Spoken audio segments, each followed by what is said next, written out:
नमस्कार दोस्तों। होपफुली आप सब अच्छे होंगे। ये वीडियो थोड़ा शॉर्ट होगा, मैं ट्राई करूँगा 6 to 7 मिनट्स में ये कंप्लीट कर दूँ।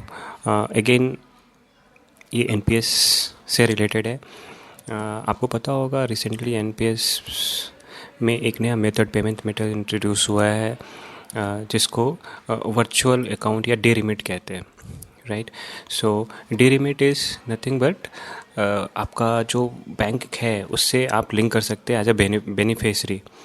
सो अभी एग्जिस्टिंग मेथड है पेमेंट का, जिसके थ्रू आप ऑलरेडी कंट्रीब्यूट कर रहे होंगे, यूपीआई के through, debit card, credit card and net banking के थ्रू आप कंट्रीब्यूट कर रहे होंगे। लेकिन ये जो नया जो डीरिमिट है वो, उसमें दो बेनिफिट है। एक तो है कि आपका सेम डे नैव कैलकुलेट होता है, सेम डे कंट्रीब्यूशन आपका हो जाता है, और दूसरा वो कमीशन बचता है, राइट, जो आप शायद कार्ड के थ्रू पेमेंट करने में आप देते होंगे, राइट। क्रेडिट कार्ड हुआ, डेबिट कार्ड हुआ, या नेट बैंकिंग के थ्रू। तो इस वीडियो में हम लोग बेसिकली देखेंगे कि ये वर्चुअल अकाउंट ओपन कैसे करते हैं और इसको यूज़ कैसे करेंगे। वर्चुअल अकाउंट जो अभी मिल रहा है एनपीएस के through, that is axis bank का वो वर्चुअल अकाउंट है, और उसका ही आईएफएससी कोड मिल रहा है। और जब भी आप इसके लिए रजिस्ट्रेशन करते हैं, और इसका ऑनलाइन रजिस्ट्रेशन है, बहुत ही सिंपलेस्ट वे है इसको रजिस्टर करने का, और मैक्सिमम 24 आवर्स में आ जाते हैं। कभी कभी 2 दिन लगते हैं, बट मेरे 48 आवर्स में आ गए थे। 48 आवर्स में मेरे पास वर्चुअल अकाउंट ईमेल पे आ गए थे, और उसमें स्टेप्स सब लिखा था कि मेरे को कैसे बेनिफिशियरी ऐड करना है।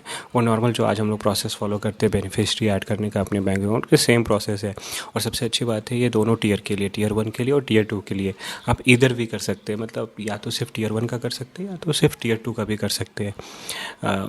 मोस्टली ये टीयर 2 के लिए बेनिफिशियरी इसलिए है कि जिसका टीयर 1 ऑलरेडी कट हो रहा है कंपनी के थ्रू, तो वो तो ठीक है, उसमें आप बहुत कम कंट्रीब्यूशन अपना करते होंगे, सेल्फ कंट्रीब्यूशन।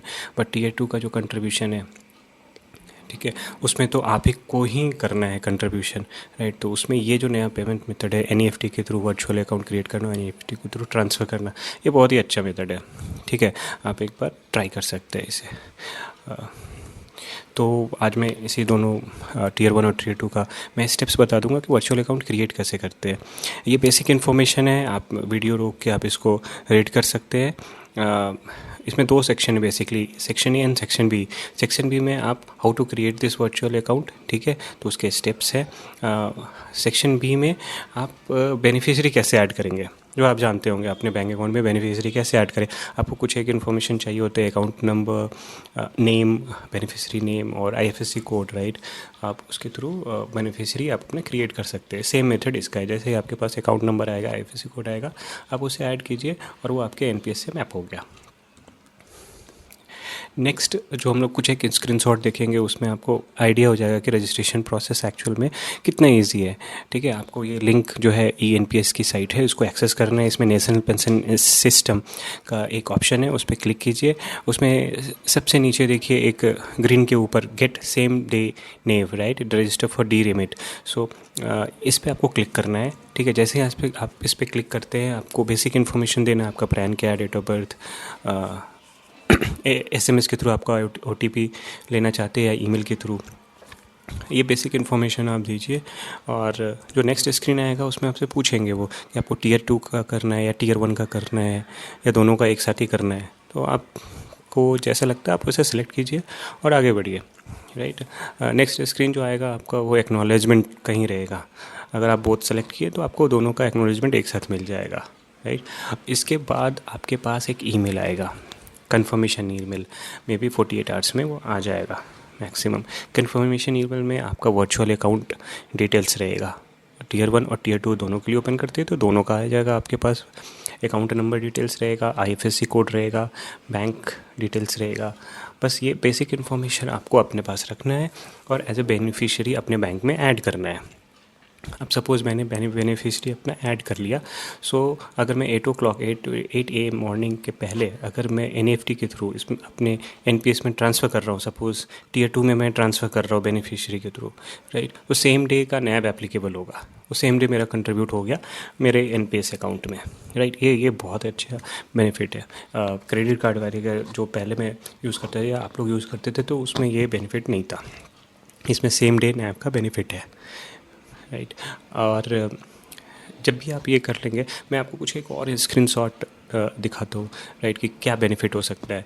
ये देखिए, ये एप्लीकेशन का स्क्रीनशॉट्स है। एप्लीकेशन के थ्रू भी आप कंट्रीब्यूट कर सकते हैं बहुत ही ईजी वे में, लेकिन यहाँ पे देखिए आपके कमीशंस हैं, आपके GST हैं, ये दोनों जा रहे हैं, राइट। अगर आप 10,000 का कंट्रीब्यूट कर रहे हैं तो आपको 11 रुपये 80 पैसे तो आपके कमीशन जा रहे हैं, राइट। चाहे आप नेट बैंकिंग यूज़ कीजिए, डेबिट कार्ड यूज़ कीजिए।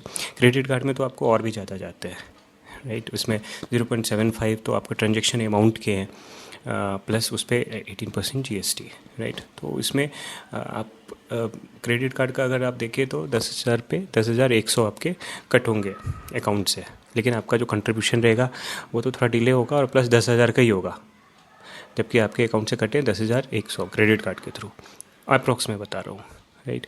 सो इसलिए ये दोनों साइड से बेनिफिट है। एक तो आपका सेम डे इन्वेस्ट भी हो गया मनी, और पूरे के पूरे मनी इन्वेस्ट हुए। 500 में ट्रांसफ़र किया तो 500 हो गए, 1000 किया 1000 हो गए।